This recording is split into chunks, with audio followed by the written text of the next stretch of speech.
Well, hello and welcome to the first of many, maybe the first and only video lecture for AP World History.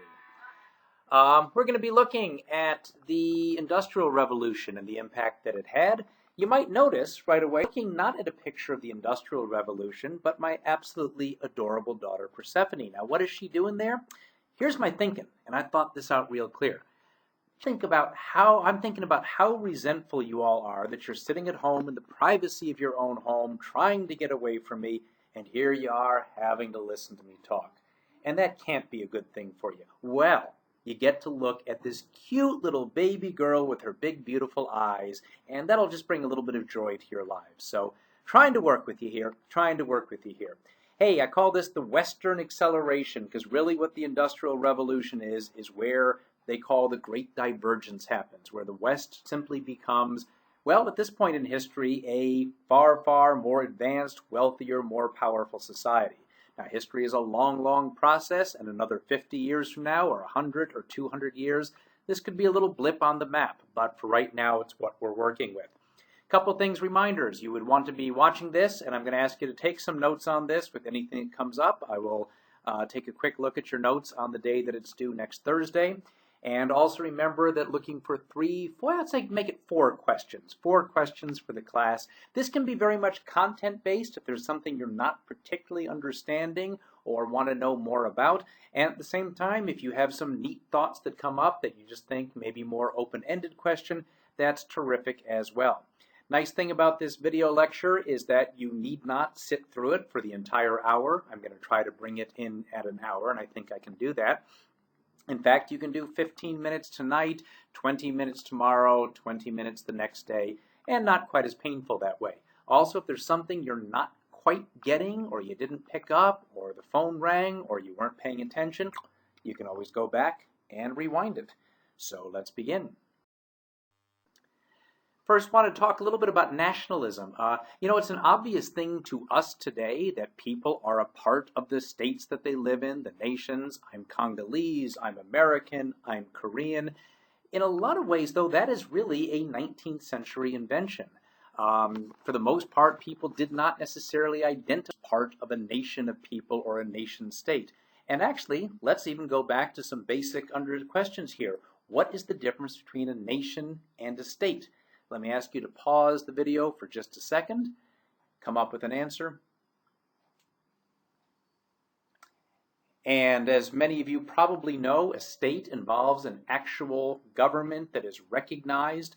The Democratic Republic of the Congo is a state. The United States of America is a state. Pakistan is most certainly a state. A nation, though, is a little bit harder to identify. It's people that see themselves as simply distinct through language, history, culture, their traditions, in effect see themselves as being separate. Now, it is quite possible to have a nation without a state. Probably the most pressing example these days is Palestine. There are people who absolutely see themselves as Palestinian, utterly distinct. On the other hand, there is no Palestinian state. Is it possible to have a state? Well, I think it's very much possible. I mentioned Pakistan a moment ago. Well, that state has a national language called Urdu, and something like 10% of the population actually speaks it as a first language. Pakistanis very often don't call themselves Pakistani. They are Sindhis, they are Balochis, they are Punjabis, etc., etc. So the two do not necessarily go hand in hand with their region, with their religion.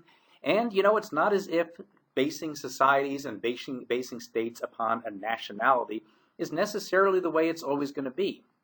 I think you see an example in the Muslim world now, where the actual nation states formed, i.e. your Egypts, your Indonesias, your Iraqs, etc., maybe haven't worked out as well as some people think, and you're starting to see people identifying as being part of the world of Islam again, and not necessarily about their individual states. You can ask yourselves a few questions here. Why, with nationalism, are symbols, ceremonies, songs so important?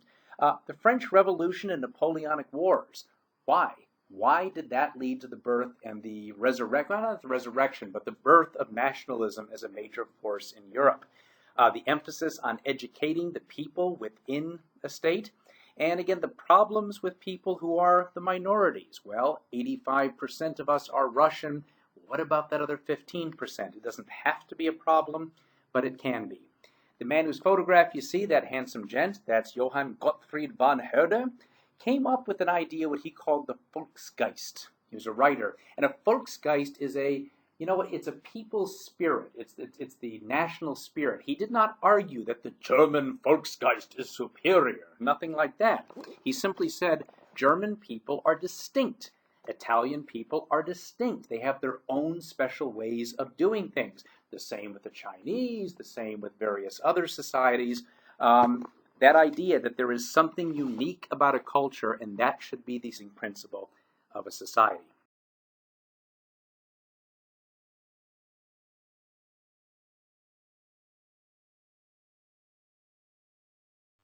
You see it coming into effect here. You take a look at Europe after the Napoleonic Wars.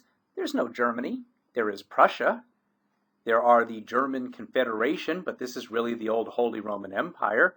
There's no Italy, bunch of little areas, city-states, etc. There is no Greece. There is no Serbia. Well, you look only here, and actually quite a bit before that. I could have found an earlier map. Hey, look at this. Italy, Germany, Bulgaria, Romania, Serbia, Bosnia, Greece. And in fact, you see this not only happening in this part of the world, you start seeing it happen elsewhere. The inspiration toward people basing their society upon their nationality. It is not a coincidence that in 1886, an organization in India formed called the Indian National Congress, based on Indian nationalism. You see that the Chinese party that is trying to overthrow the emperor, a political movement around this same time, they call themselves the Kuomintang, or the Nationalist Party. So it certainly spreads far beyond Europe. Again, just so you can compare the two maps and you see the difference. An example of this would be the unification of Germany. The what? Silly me and my typing. The unification of Germany. Gosh, what a silly mistake to make. Well, as a reminder that there were German-speaking people in the old Holy Roman Empire who, well, they considered themselves to be German-speaking, but there was no Germany. The Holy Roman Empire, as you know, is really dying and almost dead by the early 18th century. Napoleon officially gets rid of it altogether, and it's not even on maps anymore. He bands all this area together and calls it the Confederation of the Rhine, because he has at this point taken control over large parts of that area. Really what you see is that German nationalism forms out of Napoleon's defeat of the Prussians. A couple of reasons for this. Well, you might ask yourself, what is it about the French invasion that might actually lead to a growth of nationalism in Germany? I think number one, of course, is simply the idea that outsiders were invading. And there became a sense throughout these German-speaking lands, these Germanic peoples, of they shouldn't be controlling us. And once you start talking us and them, an identity is definitely formed. Hey, the other idea, too, is that Napoleon, remember, child of the Enlightenment, a internationalist, a universalist, he brought the changes of the French Revolution, the rule of law, the end of feudalism, elimination of noble privileges, everybody equal, at least in theory on paper. Well, that's something that certainly spread these ideas to the areas they conquered. And in fact, some of those were very attractive ideas. So the fact is people were now questioning and willing to overthrow the old ways of organizing things. Who are you? Well, I'm beholden to that prince, that king. No, I'm a German. I am a German citizen, etc. And throughout, again, 1815, 1900. These are Germans. These are Greeks. These are Italians. These are Serbians. By the way, you are looking at the cause of World War I next semester. The Industrial Revolution. You know, you want to say 1750 circa means around about. You can argue it started earlier. You can argue it made a real impact late. But definitely sometime in this period, sometime in the 18th century, something is. Now this leads to a major question. Well, What's a revolution? Well, let me answer that question. First of all, answer it for yourself. What's your understanding of what a revolution is? And then we'll look at the Industrial Revolution, the sense of why this is a revolution. First of all, the dramatic change, the dramatic increase in production. This is not going from making 4 chairs a day to making 6. It's going from 4 chairs a day to making 200. Secondly, a really short period of time. Now, revolutions, calling something a revolution or a short period, there's no exact date on this. You recall the Neolithic Revolution.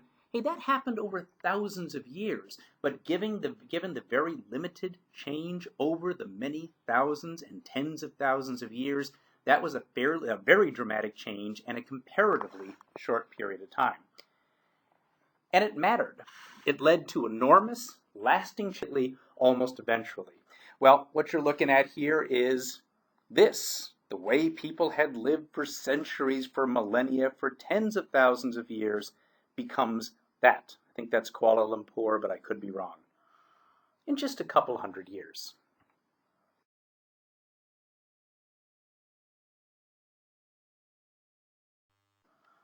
Where did it begin? You know this. It began in England.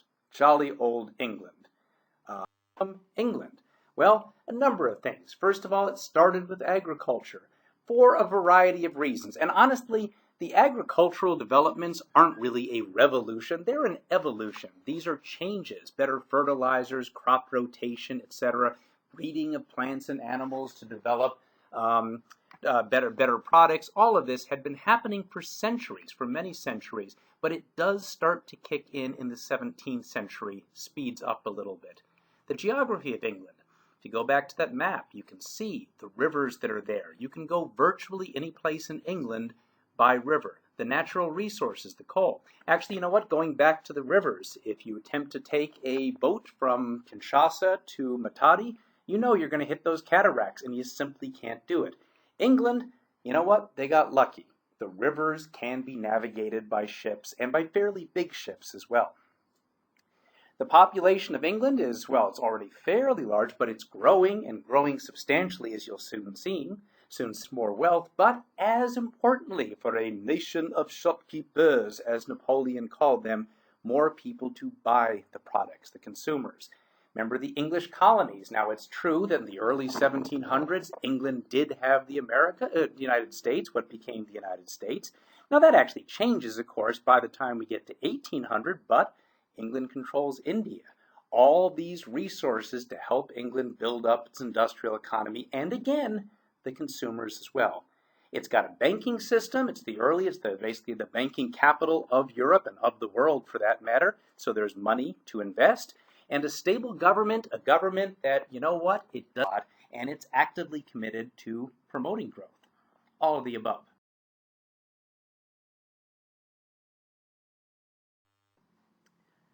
How do you create wealth? You know, traditionally, there's a three-word term that probably sums this up pretty well. As an example, if you were to eat a sandwich today, and I would say, well, what are you eating? Well, I'm eating jelly and peanut butter. That's right, that's fine. It sounds weird. It's peanut butter and jelly. Well, there actually is a catchphrase, LLC, for the idea of how wealth is created. And it always goes in this order, like peanut butter and jelly. It's land. Resources that come from the land. It's labor, people taking those resources, making something of them, and capital. We'll come back to that as well. Can you say capital, labor, land? You can, but it would sound like jelly and peanut butter. Let me add a couple more to those traditional three.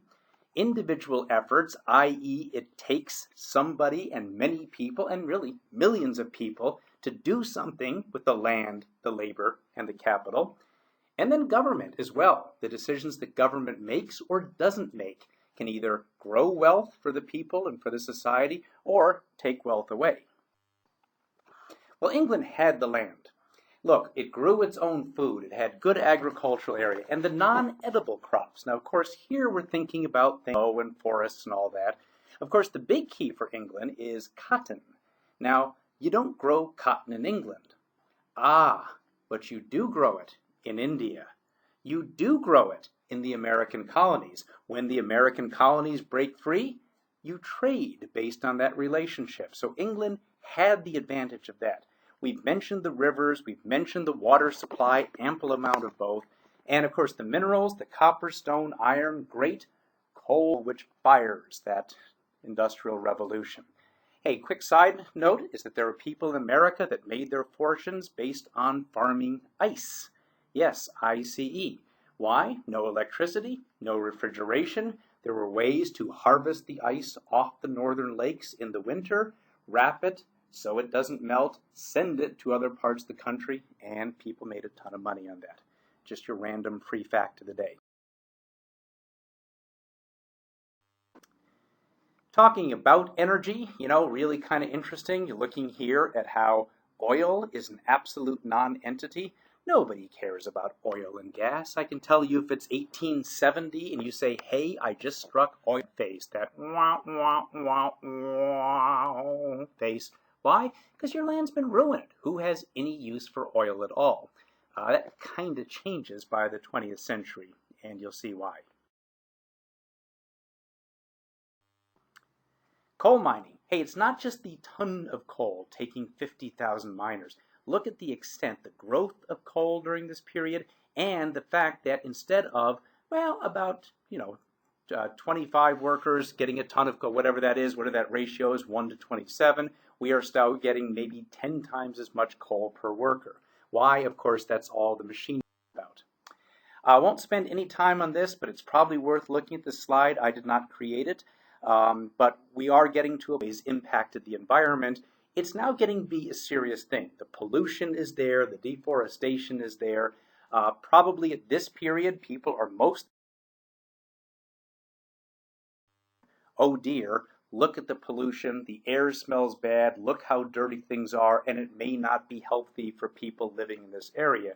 There is no concept, of course, in 1800 or 1900 that it may affect the entire planet. As you know, right now, the nations of the world are meeting at the COP21 meeting to discuss environmental issues, to discuss how to keep the planet healthy, how to keep going for generations to come. That's something that wasn't concerned then. But that's a laborer. And you know what? England have so many people? Well, first of all, let's look at these numbers. We're talking 7 million people in 1750. We're talking about a 500% increase by 1900. That is dramatic. Now you might think, why would that be? Well, have some thoughts about that. Why did England's population grow so much? One hint, it was not immigration. In fact, more people, I'm certain, during this period left England as opposed to move into it. By the way, it's worth mentioning, before we get back to that thought about why the population was growing so much, it is an autocatalytic process. Populations move into the cities, which has more workers, which helps now to build up more industry, which creates more wealth, which leads to more factories being opened, which brings more people into the city to work at those jobs, which increases industrialization. We call that an autocatalytic process. It creates itself, kind of a snowball effect. So we're back to the idea now of why. Well, if it's not immigration, it must be that English people were insanely attractive and they just made a lot of babies. Well, English people may have been very attractive in those days. I don't honestly know for sure. But if you take a look at these baptism rates, now most people not born in hospitals and the cities don't keep close records, but the churches definitely did. Well, we're noticing this is per 1,000 people. And what's happening to the birth rate? It's kind of staying the same for this whole period. Bit of a drop here, but that just could be something, like there was a drop from 1820 to 1840. In other words, it's not that more people are being born. What's happening? They're not dying. Well, they are dying. All the people listed here, in fact, are right now represented by these numbers, are in fact dead. But you'll notice that the death rate, the burials per 1,000, drops not always every single period. There's a little bit up here in the 1850s for whatever reason, but overall the trend is very clear. And if you keep going into the 20th century, and especially after World War II, those numbers drop dramatically. We'll get to the reasons why that was happening. But bottom line, people are living longer. In particular, by this period down here, by the late 19th century, children are not dying frequently. We'll get to that in just a few moments. So from the land and the labor, we move on to the capital. Now, the first question a lot of people have is, what is capital? And why don't you take a moment to provide your own answer for that? You know, we know the terms. We know capitalism and a capitalist and capital investment. Let me give you my own Ziegler definition that's probably not as eloquent as it could be. You'll have to go to Sean Halliday for that, or your current economics teacher. But capital is, to me, or the way I describe it to people, is anything made by human beings that is used to create more wealth. That's probably the simplest way of putting it. And you see this whole list of things here. You see the machinery, the inventions that are made, the factories, the buildings, the roads, the railroads from the 1840s, the farm machinery used to make more money. And money itself, is money capital? Yeah, sometimes. Now, as an example, if I were to take $5 and buy my favorite student this year, insert your name here, lunch, that would not be capital. That would simply be consuming or buying something that I thought was worthwhile. Now, if I were to take that same $5 and invest it in the school cafeteria, hoping that they make a profit and I'll get $6 or $6.23 back, that would then be capital. Never mind the enclosure acts you see below money. That's probably not really worth mentioning. But a real key, though, is that London was the world banking center. If you had something you wanted to build a factory, you wanted to invest in new machinery that was pretty expensive, well, by God, there was liquid capital there. By liquid, I mean cash. If you own a factory, yes, you could sell it. You could use that money to invest more, but of course that's time consuming. You may not get the price you want, but if you simply walk down or take your gold-covered carriage down to the local bank and say, by Jove, I'd like £2 million to build a new factory, good Lord, you can have it that very end.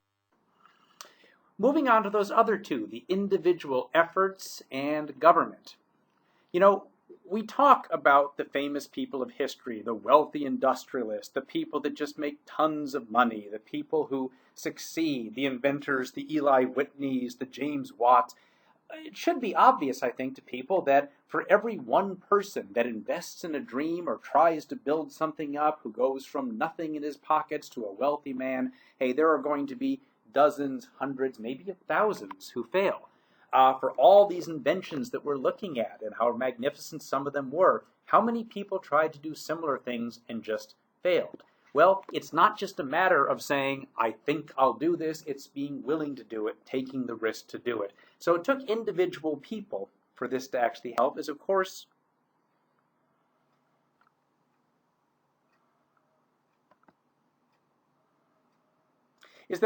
we're also thinking about the hundreds of thousands, now probably the millions, the many millions of individual people who worked, who made this stuff happen, who got into those mines, and they were awful places to be. They didn't do it because they wanted to be there.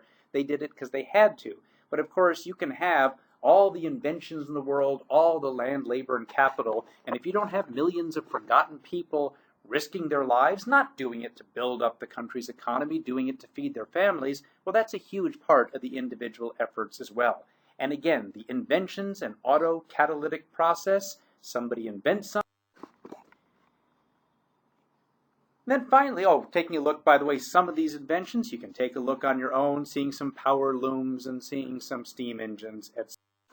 This I've always thought is really neat. Somebody else put this together, but an idea of how a simple invention, maybe not that simple, but somewhat simple, leads to something bigger and bigger. A spinning jenny, what did that do? It would take the raw material, it would take the cotton, it would take the wool, for example, and spin it into yarn that can be used to make fabrics. Well, because so much of this wool was now able to be spun by a little hand-turned crank or by a foot-turned crank that made it work, you know what? What are we going to do with all of this yarn? A giant weaving machine called the Flying Shuttle. And all of a sudden, you've got these huge machines. Now, these are huge, heavy things. They can't be turned by hand. Well, you need extra power. Well, how do we get extra power to make it work? Well, we've got to find a way. Water power. There's power in water. hey, let's build a little house down by the river and use water wheels to turn this. And you know what? If we could actually move away from the rivers, well, you know what? We can use the water, transport it someplace else, turn it into a steam engine. Ah, that could work. So what you start seeing is of a factory system. No longer do you have these cottage industries, this putting out system. You can't put one of these giant flying shuttles in every third house out in a rural area. You got to bring the people to that. Well, because you've got to have the production somewhat near the power source. The machines are way too expensive to be owned by the workers out in remote areas. People have to start moving into these big cities. And you know, that makes some major changes. The social transformations, i.e. suddenly the way of life that people have lived for hundreds of years is radically turned around. The cities become crowded places, and with that are problems. Now, you all live in Kinshasa, you probably understand exactly what's going on there. You know, the time your parents were born, there might have been 400,000 or 500,000 people in Kinshasa, possibly less. I'm not sure of the exact total. Well, today we're talking 7, 8 million. 9 million, 10 million, I don't think anybody knows. And it's also predicted that that population will double in the next, well, 15, 20 years. So you're going to see some of those problems. One of the things that does happen in Europe, and to a degree, lesser degree, but a degree in the United States, is that workers start to recognize, wow, this is terrible, the conditions are awful, the wages are too low, the slums are deadly, and they begin to organize, and they begin to demand better treatment. And they begin to advocate for the vote so that they can start electing politicians that will actually pass some laws, that will make some real changes. Unions begin to arise. We'll take a little look at that later.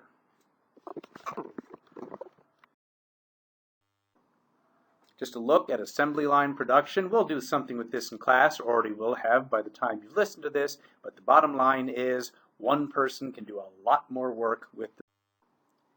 England also had the government. And remember how stable it was. France was, of course, ripped apart by the French Revolution. All of continental Europe was nearly destroyed and held back by the Napoleonic Wars.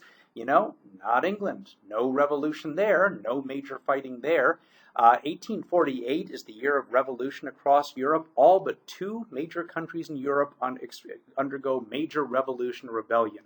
One of them is England.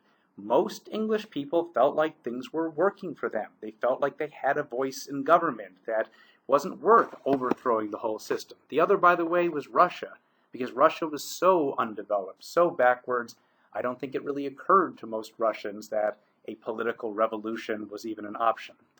Well, in England, you've got this very powerful parliament. Remember, going back 800 years, or about 650 years by this point, there was a parliament that had some power.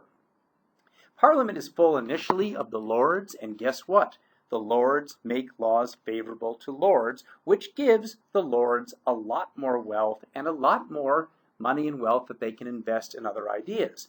As that industrial bourgeoisie begins to get political power, the vote is extended, well, these folks create laws that benefit them in their goal to create more and more wealth, which is not always great for the poorer people in society, but it sure does create bit of a lag here. Yeah, it's just kind of a cool chart. You can take a look at this on your own, but notice from 1800 to 1900, you know what? Agriculture, forest, fishery, the old-fashioned stuff, that doesn't change particularly. Look at where the rest of the wealth is coming from in this period. Hey, coal production during this period. Now, you can't do much with coal. It's not good to eat. You can't throw much at it, so it's not the coal being produced, but unless there's a use for the coal, ain't no country producing this amount of coal. You'll notice that the UK obviously goes from a very small amount in metric tons, and we're seeing an increase of about 1,500%. You'll notice that France, because of the French Revolution and probably some other reasons, you know, just didn't develop at the same rate, but you see France start to catch up maybe a little bit, although England is clearly far, far, far more industrial by this point. The real story, of course, is Germany, which was basically what France was. Again, Napoleonic Wars, grew slowly, and then suddenly around the time of German unification, you see dramatic growth. And by World War I, Germany was producing as much coal as England, and arguably had probably surpassed England as the major industrial power at that point, or at least was awfully close to doing. Of course, had far exceeded both countries by then. And then Russia, sorry, my formatting's a little bit off.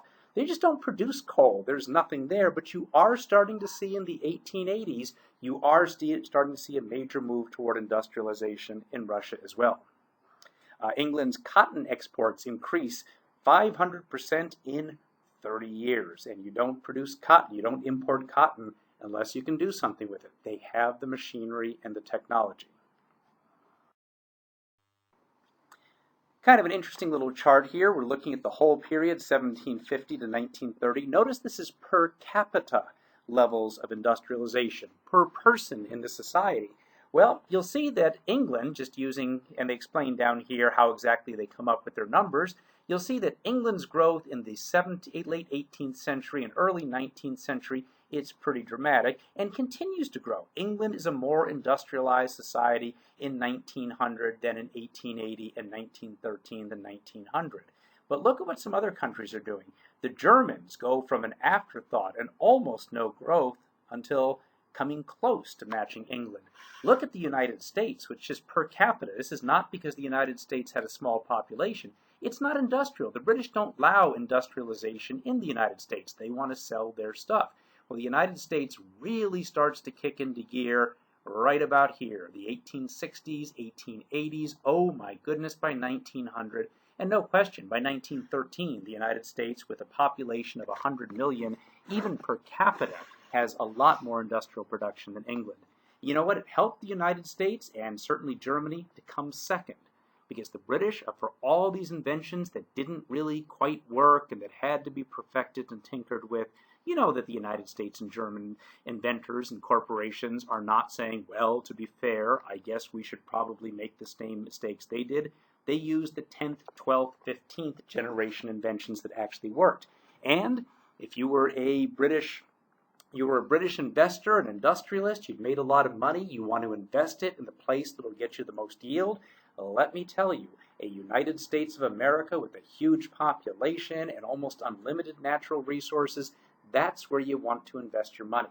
The American Industrial Revolution comes from British investment. That's really the key. Hey, notice down at the bottom, this also includes China and India. And it's not simply that China and India, well, first of all, per capita, not just total amount, per capita, China and India aren't much different than any place in Europe in 1750. And you're not seeing a major gap until you start getting into the 1830s and 40s. Notice that it's not that China and India aren't keeping up. It's that they are falling actively behind. China, because really China from about the 1840s on is just controlled by European countries, even though it remains independent. India, even more specifically, the British did not allow manufacturing in India. Why? Because the British bought the cheap Indian cotton at discount prices, transported it to the northern cities like Manchester, turned it into textiles, and then brought it back to India to sell it as a profit. And there simply was against the law for Indians to start manufacturing their own things. You can see how that would benefit England. And that gap, in essence, you're not seeing in 1750 a huge per capita gap in industrialization. Look at this gap by the time of World War I. It's often called the Second Industrial Revolution. The first is James Watt and all the things we've talked about, and the power looms and the spinning jenny and so forth. But by about the 1860s, 70s, the second and probably more long-term important industrial revolution, you start seeing communications, the fact that you can now talk from across the Atlantic, communicate in a matter of, well, hours and eventually even minutes. And today, of course, with internet technology, a matter of seconds you can do this. Rather than people going back and forth across the Atlantic on ships to negotiate prices. Electricity, it's not when the sun sets that you close the factory. You go all night. Adding machines, huge numbers, human mistake, eliminated. Sewing machines, etc. Eventually, the ICE, internal combustion engine, the automobile engine, is soon to come. Looking very quickly at the world of economics, I think Adam Smith is somebody we've certainly discussed, really important to understand him. The key, and this is, again, not all English people agreed with it, but Adam Smith argued that mercantilism was wrong. Government should not control people's economic decisions. Government shouldn't put quotas, government shouldn't fit prices, and government certainly should not stop international trade. Remember, in mercantilism, the idea was we English don't want to trade with France because we're giving them something of value. Adam Smith rejected this. Because as a Enlightenment thinker, part of the Scottish Enlightenment who believed in individual rights and the natural rights of people to make their own decisions, he believed philosophically that was important, but he also argued that if you allow people to act in their own self-interest, if you tell people that if you put in the work, you take the chance, you get the benefits, people are simply going to create more, they're going to work harder, and it's going to work better. So government's best role, not just because it's good for the people, but it's good for the overall country and the country's wealth, is for the most part, stand back and let people make the decisions. If you do not have a government, if you don't have a government making the decisions about how much things cost and about how much should be produced, who is going to do that? Adam Smith's answer? It's the market. It's the so-called invisible hand of the market. Almost works in a magical way. What we're getting at here is the idea that, well, how much will a company produce? They will produce exactly as much of something as they can possibly get a good price for.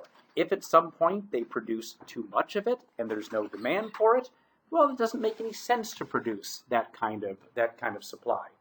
What about in terms of how much people will pay for it? Well, people are willing to pay up to a certain level, and if the price gets too high, they'll buy less of it.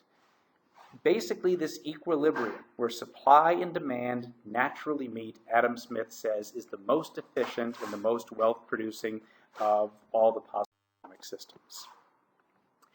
Kind of a dismal fellow, Thomas Malthus, we've talked a little bit about him so far. Notice in 1789, now this is when the Industrial Revolution is just beginning, Thomas Malthus argued, man, we're in bad shape here. Because let me tell you what's going to happen, Thomas Malthus says. As we are going to have more children. Well, here's the problem. He understands that there is a lot still of empty land. I mean, we're running out of it, he argues, but there's still more.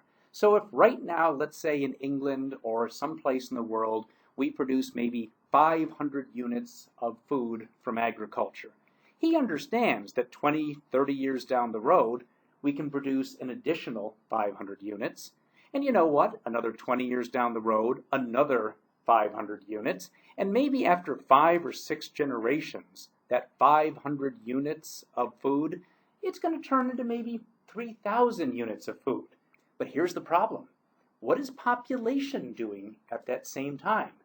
It's growing exponentially. Is mom and dad have 7 children in the first generation. In the next generation, all 7 of those children have 7 children. And there are now 49 grandchildren. In the next generation, 343 great-grandchildren.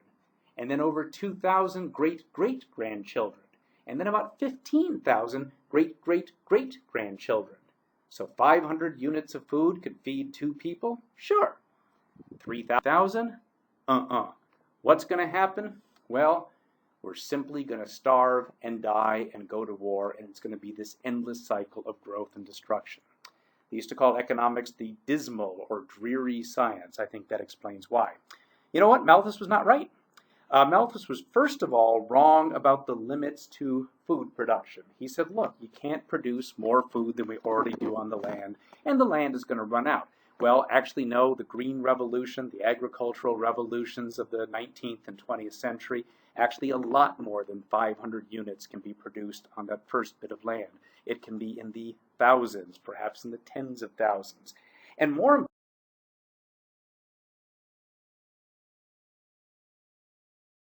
what we've discovered in the more developed countries of the world thus far, and it may not apply to the rest of the world, the United States, Western Europe, Japan, Germany, etc., people with resources who are now living in urban areas have fewer children. Yeah, people live longer. The children don't die, but people have 1, 2 children and not the 7 or 8. Interesting, there are parts of the world, mainly Western Europe, Japan, Korea today, where in fact the problem is not overpopulation, it's underpopulation.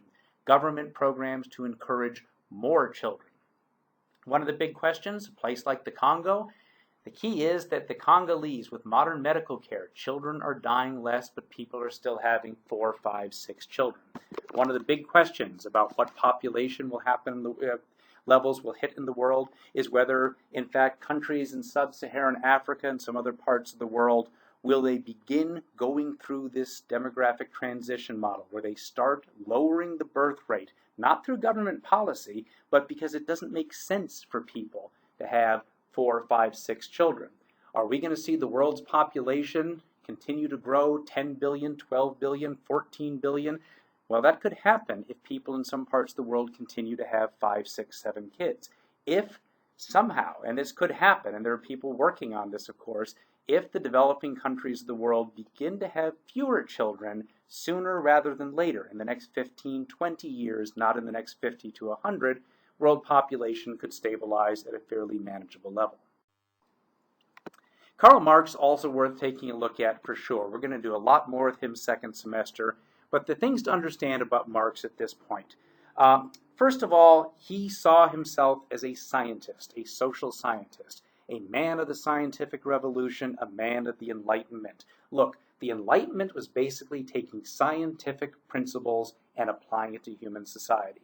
And Karl Marx, in effect, announced through his works, I have studied the history of the world, and I know what makes history work. I know what moves the human population through history.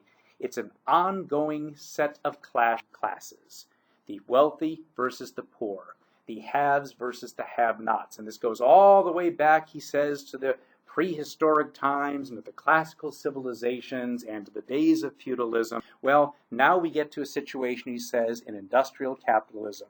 There's a small percentage that owns everything and lives well. And there is a huge population, the proletariat, the working class, that is forced to sell their labor, feels exploited, feels angry, and you know what? The conflagration is coming. The conflict is coming. And let me tell you, Karl Marx says, what will happen, not what could happen, what will happen. The proletariat will win. We will see a revolution, capitalism will destroy itself, and a new socialist or communist system of total equality and no private property. That is going to be our collective future.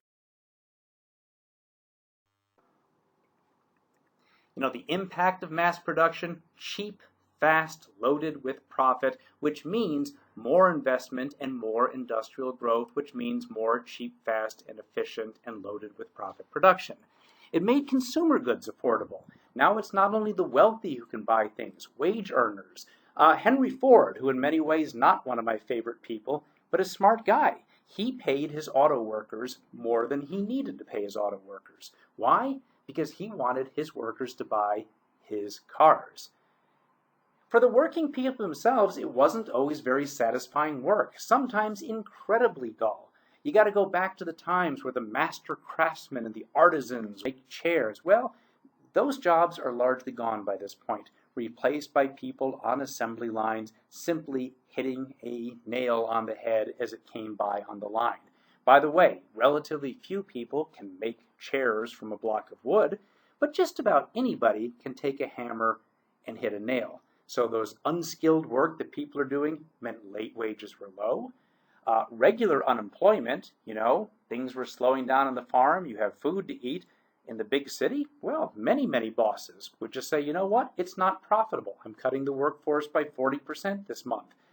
There is certainly no unemployment conditions. There are long work days. There's no kind of backup if you're not getting your salary from your boss. If you've been fired, it's to it. Also, child labor is very common at this.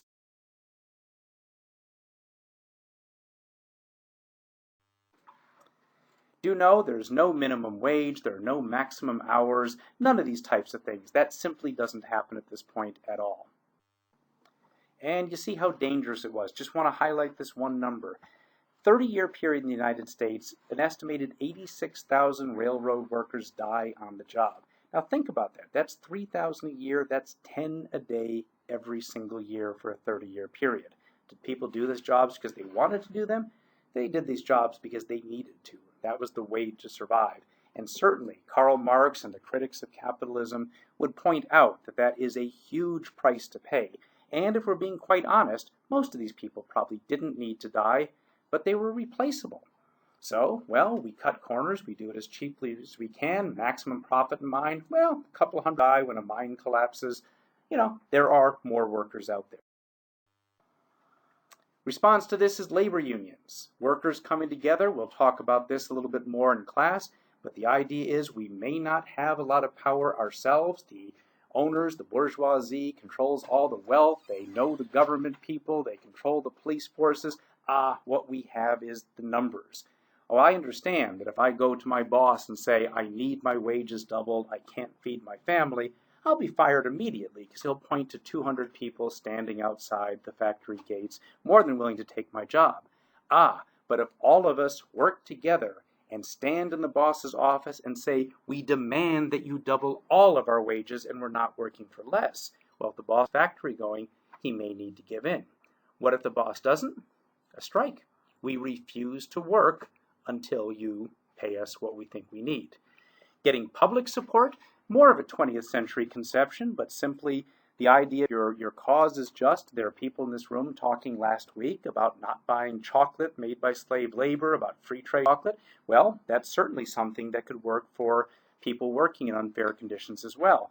And then politically, especially as working people are now given the right to vote by the time we get to the 20th century, working people, working men without any wealth or property had the right to vote. Let's elect people that will pass laws that are stronger labor.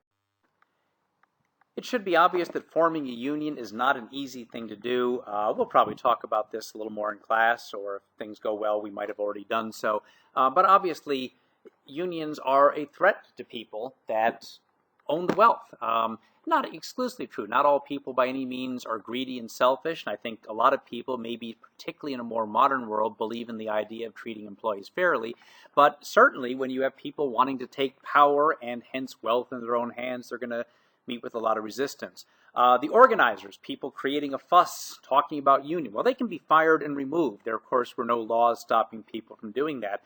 Blacklists, if you're familiar with those, the idea it wasn't just that particular factory or company you were fired from. Your name would be distributed to others in the area. Sometimes, if you can't beat them, join them. Say, Ziegler, you're a teachers union. Yep. On another note, you've been doing great work. Here's a $30,000 raise. Why, thank you, Mr. Gillespie. Oh, but lay off the union thing. Oh, yes, of course. Well, sometimes that would happen. Using violence, they're called goons, i.e. people that go and beat you up if you're not doing what the boss man wants. Scabs are replacement workers. Find somebody out there who will do the job. And if personal private violence wasn't enough, well, you've got to assume that the wealthy industrialists, the people that owned all, well, they knew the politicians, they knew the police chief, they knew, and basically the law worked for them. The idea of moving the factory, more of a 20th, 21st century conception, but we'll talk about this as we get to true globalization the last 30 or 40 years. This is an awesome song, and I'm just not going to take up the time. Maybe play it in class. It'll make you laugh and make you dance.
And then finally, we've been talking from the very beginning of world history about specialization of a surplus. So now rather than 99 people providing food for 100, maybe it's 90 and a few more people can learn to write or keep records or be government or be priests. And of course, that's increased over the centuries, given though the huge amounts of production that suddenly burst on the scene in the last 200 years.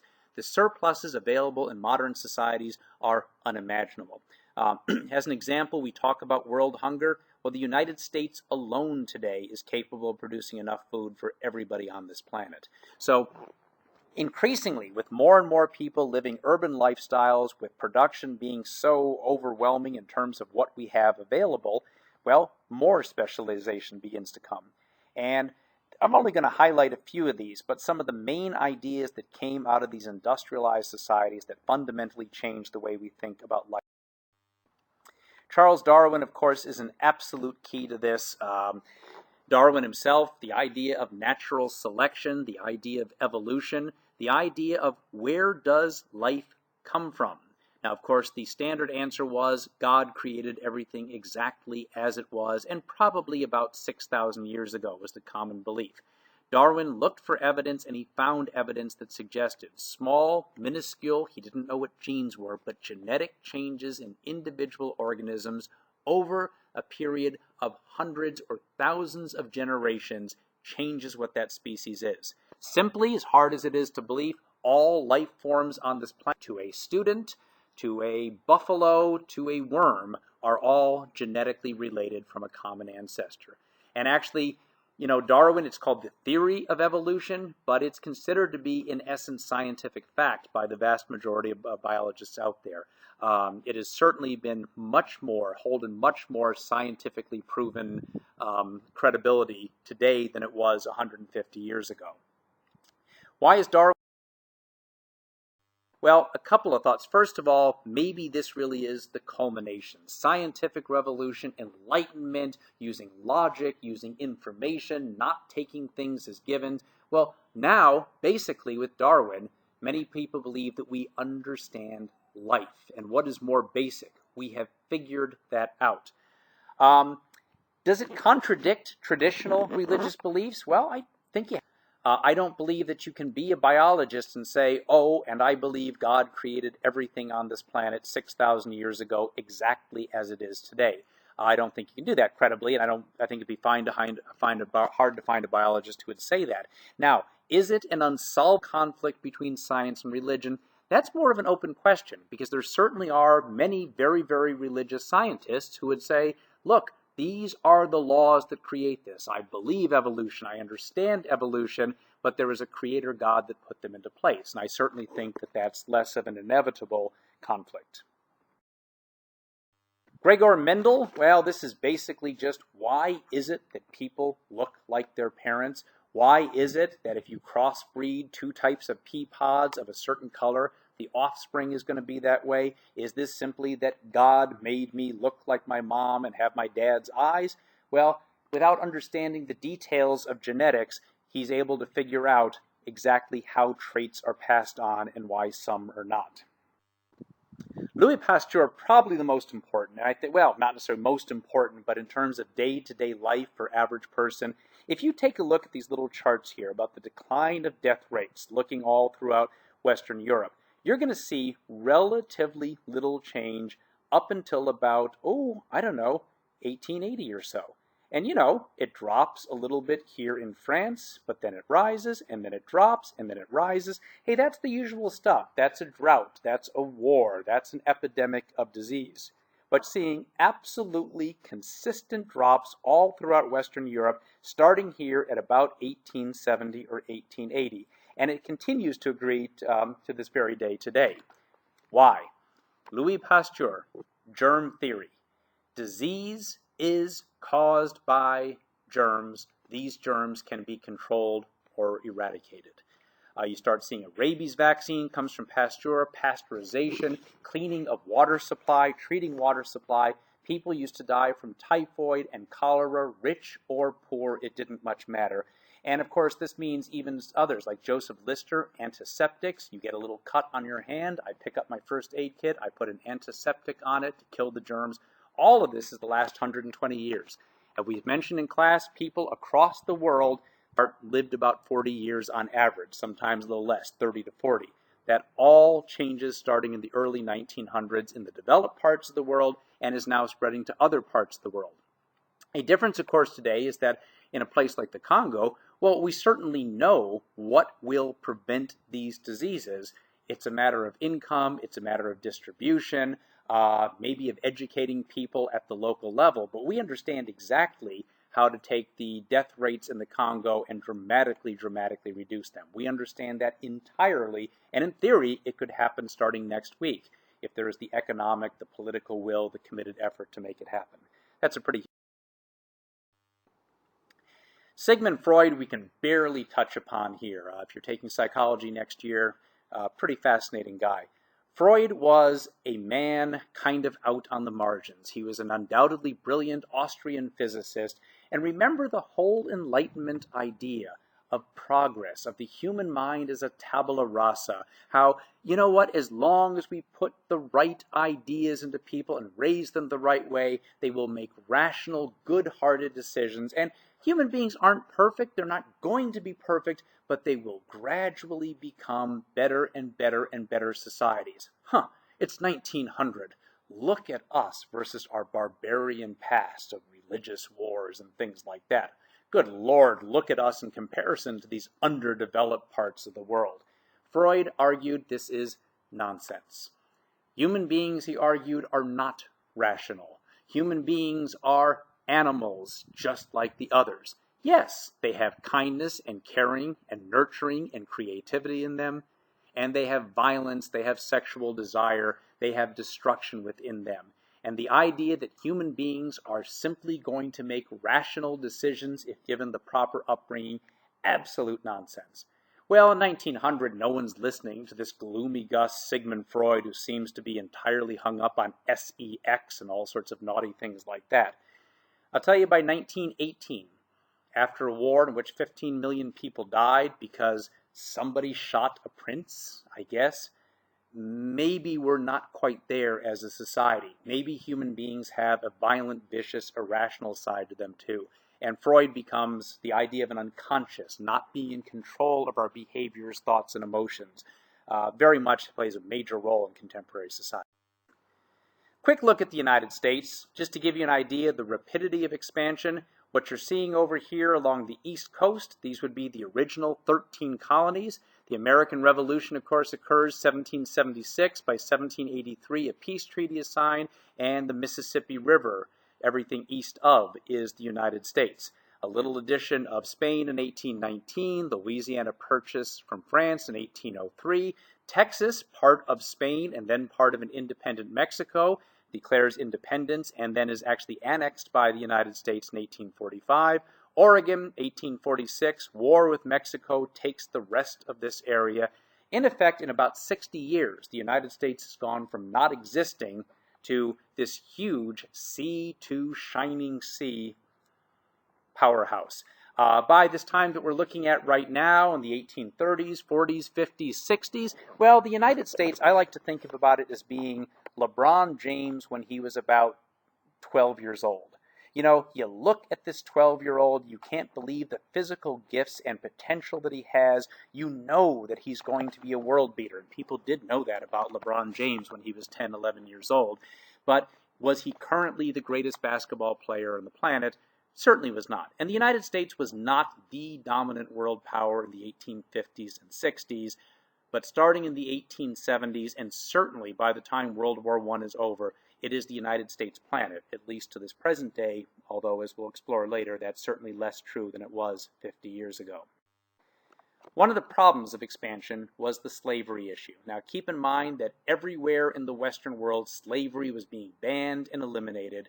The United States, of course, is the exception to that. Roughly 1 million slaves in 1800, 4 million by 1860, which eventually directly and indirectly leads to a civil war in the United States. Slavery is not only expanding in terms of actual numbers, but in terms of territory. And with this territorial expansion, the debate over slavery, a long and complicated thing in the United States, leads to a lot of conflict. The Civil War itself, which we won't spend any real time on in this class, but we're at least worth a look at, it's not by any means those against slavery versus those for slavery. Now, slavery is probably at the root of this war, but it's also an economic, and I would even say emotional or philosophical issue. What's the United States going to be?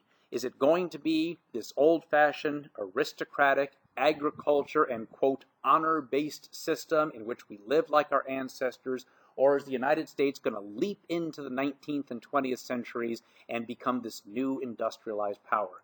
Well, if you look at this chart, the Union being the northern part of the United States, the Confederacy being the rebelling southern states, it's pretty clear the power of modern industry. Not only bigger populations, to be sure, but you start looking at industrial production. 90% happen in the north. 93% of the textiles, 97% of the guns that were produced during this war came from the north. But at least the South had an agricultural advantage, right? These big farms, more food. Not at all.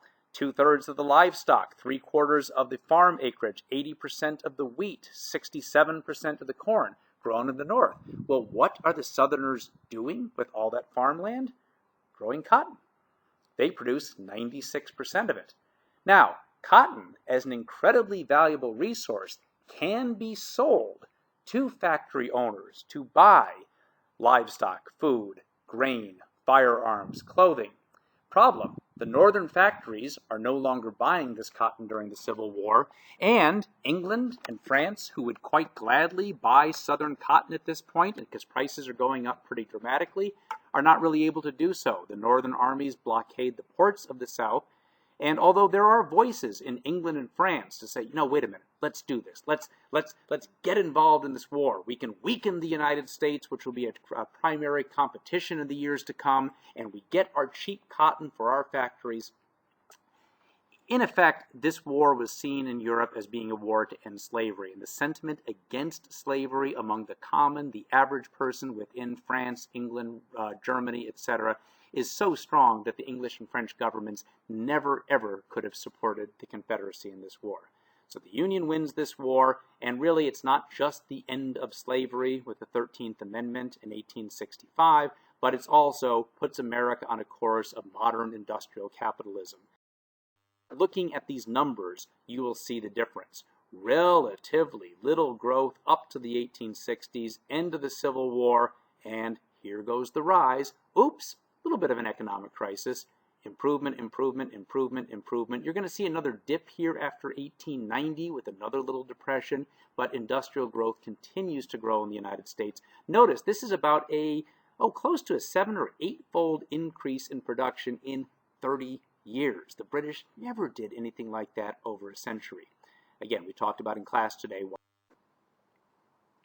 Population grows. Now, a lot of this is attractive Americans having many, many children, being in an industrial society that has an ample food supply, especially by the 1880s and 1890s, child mortality starts to drop, but even more so, it is. Again, these are urban populations, United States and Canada, and industrialization, modernization means urban. Neat little chart. You can look at this on your own, but it kind of compares the United States with Great Britain over this period. You can see in 1800 in terms of per capita, in terms of population, Great Britain is more dominant. It's up until about the middle century, 1850s, 1860s. Great Britain continues to grow in terms of population and wealth per capita. The United States begins to absolutely explode in both. Immigration, of course, I think is the key to the United States. Just as a general, and you may see this on an AP exam, the idea of push versus pull for migration. When people pick up and move, go someplace else, they often talk about push and pull factors. Seems kind of obvious, but worth having the vocabulary. The push, why leave home? Poverty, mistreatment, religious oppression, political oppression. Well, but why be pulled? To the United States in particular? Well, I don't know, but I've been told the streets of New York is paved with gold, they used to say. That was not literally true, but there was legitimately more opportunity probably in the New World as opposed to the Old. And then you certainly have people fleeing other situations, war back in the homeland, not just poverty. You start seeing by the 1880s and 90s, huge number of Eastern European Jews who are just being massacred in what is at that point Russia by the thousands, by the tens of thousands. They got to get out and find a place to go. And really, the United States becomes the home of the Jewish population, or the safe home of the Jewish population. You're looking at these numbers. I mean, these are over a period from about 1865, the end of the Civil War, till about 1915, the beginning of World War I. You are seeing something like 500,000 people a year coming to the United States on average. That's 1,500 people a day, 365 days a year for 50 straight years. Sometimes, especially in the early 1900s, close to 1 million people a year, 3,000 people a day showing up at a city. I want to point out, and I'll let you look at the slide of your own because it is not mine, but there's also domestic migration, people moving within a landmass or within a country. One thing worth mentioning, most of the immigrants to the United States in particular end up in urban areas and big cities. The domestic migration in the United States is largely people moving west into new open farmlands. So that's a little bit of a different dynamic at work. Again, take a look at this on your own.